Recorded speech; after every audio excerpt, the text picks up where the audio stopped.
What is going on? Welcome back. Welcome back. The cousins are here. Matt is posed up, flexed up, this or that, an NBA podcast. These are NBA season previews. If you haven't checked them out, go look for your favorite teams. I'm sure it's uploaded by now. This is going to be the Warriors versus the Suns. This is going to be an electric factory of a game, revenge game for KD. Yeah, Matt. Yeah, I mean, opening night, we're going to be watching this right after seeing a barn burner in Lakers Nuggets. Go check out that video if you just want to watch our preview for that. But, I mean, obviously Suns with the second most additions, maybe even the most. Them and the Lakers are in a tight race. But, I mean, obviously you had the Bradley Beal trade where now you have a new big three. And then if you include getting in the mix with the Dame trade, you get Yusuf Nurkic, DeAndre Ayton's out of there. Yep. You get a Grayson Allen. You get a Eric Gordon, not in that deal, but like you sign those guys, you get a Bol, you get a Utah. Like Utah's going to be a big piece. Yo, I just want to put out there real quick. That Photoshop job by the intern on the Suns was cheeks. I just Bradley think Beal he's actually that tall. No, don't talk about his standing position. You and Slimmer, I was like, he's standing up in the front. Check the shoes, bro. Okay. But no, I mean, I think this is going to be one hell of a game. We're going to get into the stats from last year for each team, and then we're going to go to our key matchups to watch and game picks. But let's start with the Warriors. Not the best regular season by any stretch. Not the best season by their standards. 10th in offensive rating, 14th in defensive rating, and 11th in net rating. Just basically slightly above average in almost everything. That's where they kind of work. I'll run the Suns digis. Yeah, I mean, like the Warriors, they weren't spectacular last year by any stretch. Like I was not a believer in this Warriors team last year. I just didn't think they felt right. Everything that went on with Draymond and Jordan Poole, they didn't feel right. And I didn't love them even in that Kings series. And it took a 50 piece from Steph to beat them. It was a weird season for the Warriors. And I think this was a sick series. Yeah, it was a great series. I just think this is kind of the Warriors get back season. I don't know if they're going to have a better record wise. I just think that they're going to look like a way better basketball team than they did last year. Like last year, they just didn't look good to me. They were a little bit scatterbrained all over the place. Obviously, they're still going to do their Warriors things every once in a while, but they were definitely not the team of old. Yeah. And then come playoff time, they're the Warriors. They've been through as much as you could possibly go through. So, like, maybe that's the championship hangover you were talking about. Yeah. And then let's go into the Suns. Go ahead, Finn. I'll read the Suns real quick. And this is post All-Star break with the KD trade. Offensive rating, 117.2. They were 10th for that. Defensive rating, 113. They were 10th for that as well. And then net rating, they were 4.2. Which was 8th place. The Suns have a spectacular roster. They're not as deep. They weren't as deep last year as they are now. I think Utah, people like that, even though they're not huge pieces, are going to provide a lot of defense off the bench. And Matt is flustered. Sorry, I have a bet on the Cavs, and they just took a 2-pointer when they were down by 3 with 5 seconds left. Who took it? Craig Porter Jr. Sorry. Continue. I don't know. I think the Suns made a lot of moves in the offseason that are going to be beneficial. And yeah, I don't know. I think they're gonna stack up a little bit better than they did last year. Obviously, 13-9 is not a great record for the unit that they had. But I think, again, just kind of like we mentioned with the Warriors, they were a little scatterbrained and all over the place. Yeah, I just think that the Suns last year, if you guys watched our video about when the KD trade happened, everyone's like, oh, my God, bet the Suns win the championship. Bet them win the championship. We were way off that. I said, no, they don't have the depth necessary to win a championship. What was like the key to the Lakers and Nuggets being in the Western Conference Finals? The depth, the role players. They didn't have those kind of guys. If you watch the playoffs, Suns fans, it was literally KD and Book just scoring 40. And Book was unbelievable. Unbelievable. Wasn't he shooting 60-some%? Insane. Yeah, like insane. Potential MVP season out of him. Yeah, it's our long shot. Mm-hmm. Go check out our awards video. But I just think that this Suns team this year is way, way, way better than it was last year. I think they're third to me in the West right now. I don't know. Check out our West standings video.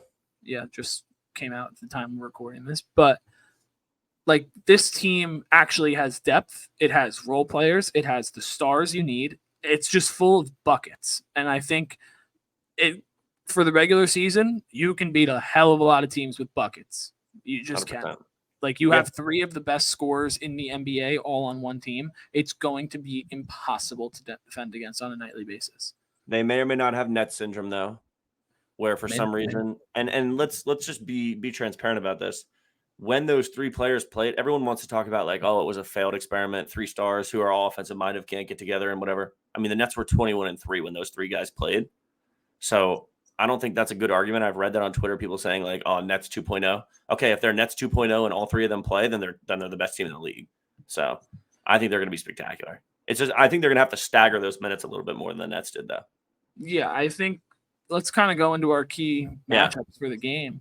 I think that the key for the Suns is what can you get out of your bench. I don't think you're going to consistently be getting 30 a night from 2 to 3 guys. Like it's just not feasible. I think you need to have a Yusuf Nurkic who scores 15 a night. I think you need that. 15 a night? Yeah. Okay. Like you need that. Like I think Bradley Beal to me is not going to be scoring 20 points a game. I just don't think he is. You think he just won't get the looks? No, I think he will. I just think like every big 3, they just maybe he gets like 21 max, but like every big 3 you have to sacrifice. Everything I've seen about the Suns is sacrifice. Someone is going to have to sacrifice. I think D-Book is clearly the one on that team. Yeah, and if you're saying otherwise, you're honestly just wrong. Like yeah, you are. Like this is D-Book's team, whether you like it or not. And I think D-Book is going to be the head of that snake. I think D-Book is the point guard now. Like he's going to average like 7 assists a game. And I just think that someone's going to have to sacrifice. KD's going to get to his spots, shoot 55% and just score 25 light. Yep. Like D-Book is going to do the same thing. I think the key is to what can you get from a Utah? What is Eric Gordon going to do? Is he going to shoot 40% this year? Because if that's the case, that's going to be impossible to stop. Yeah, is Yusuf Nurkic going to be an aggressor? And I think in this game specifically, I think the key is what can the Warriors do to defend the Suns? Like what kind of matchups do you have in mind that like you can kind of throw at them? Do you put Draymond on KD? They might, but you shouldn't. KD's going to bully him. KD's going to bully anyone. But like what do you do if you're the Warriors? Maybe you go Cleveland and you run some weird zones and you throw different looks at them. You switch back man in zone and you just get them a little bit riled. They're NBA players. It's not going to matter. They're going to score either way, especially that squad. But you got to give those kind of guys different looks. You can't let them get comfortable getting to their spots, especially if KD sees 1 or 2 go in early. Book's the same way. Beal is a great scorer, but he's not in that category of like a Tatum or a Book or a KD where they see 1 or 2 go in, the rim's a hula hoop. So you got to try and limit those guys early and not let them get confident because then once they get confident, that's what juices the rest of the team up. You see Book hit 3 threes in a row. Everybody else gets going, like that kind of thing. Then you got a double Book on a high pick and roll, and then they dump it down to the wing and Katie's got a wide open hezzy pull up. It's just going to be really tough to guard. Yeah, I think the zone could even be problems for the Warriors too, because then like the zone, like you want people to take mid ranges in zone. But you got to give them different looks though. I know, but like you have to switch it up. You can't just run man or zone the whole time. I just think that for the zone, like that's where the Suns are going to make their bread and butter. They will be the highest mid-range shooting team in the NBA, and it will not be close. They're like that Nets team with one more mid-range guy, like the KD, Kyrie. Yeah. They're. I mean, the fact that they could give it to 3 separate guys and have them isolate. Also, Book is more of a post-up player than KD is. I think they're going to go to a lot of stuff like that, him in the short corner, and then have like load up the strong side, and then have guys on the weak side spotting up ready to shoot. Guys like Utah who shot like league high percentages last year. That's an underrated stat. He's a great defender. Him and KD have good chem. Guys like Eric Gordon that you mentioned, league high percentage wise. Grayson Allen's a great piece. Grayson Allen played great on the Nuggies or the Bucks. Jeez, it's late. But yeah, him getting to the post. Book, I think, is going to open up a lot for them. KD, like he's not really a post-up player. He just takes 2-3 threes a game, gets to his mid-range, does his hezzy pull-ups, whatever. But they're going to post Book up a good amount. Yeah, I think if you're the Warriors, it's crazy as it sounds. I think the Suns are the most dangerous when they're running sets. If that's what I mean. They're a half-court team. I'm saying like I think if you're the Warriors, you kind of want them to kind of go ISO. As crazy as that sounds. I just think that if they go ISO, one, it's not involving your other defenders, so you can play easy help to an extent, and it's not the movement that puts so much pressure on the defense. Like, it's only a one-on-one, and yes, they have 3 of the best in the game, but like, I would go and trust that a Klay Thompson and a Draymond Green can go and do a good enough job to where you can get them to miss some timely shots, or you can show some fake help when they drive or something like that. I just think that's where you kind of got to go, because if they're all moving around and like coming off screens, curling, hitting middies, like that's where it's really, really tough. And you can't let them see 2 or 3 go in. And is this a CP revenge game? Like, yes and no. I just don't That's think what I mean. It's like, Yeah, I just think that I'm very curious to see how the Warriors look. Obviously, Steph's the primary ball handler, but like, how do the Warriors look is now he that Draymond gonna be though? No, I don't, Draymond will definitely be like the guy with the ball, but like, I'm curious to see when CP has the ball, how do the Suns defend all those actions? Because now you have Draymond cutting, and he's a top 10 passer in this league. So right, he gets one and dumps it off quick. So you have that option of CP feeding it to Draymond. Like, if they're setting pin downs for Klay, Draymond slips the screen, cuts, CP finds him, and you have Steph Curry on the backside or Klay Thompson. Like, that's the kind of stuff that I think it's going to be impossible for the Suns to defend against. And I think this is going to be as high scoring a game as you're going to see. Yeah, dude, it's going to be an old shootout.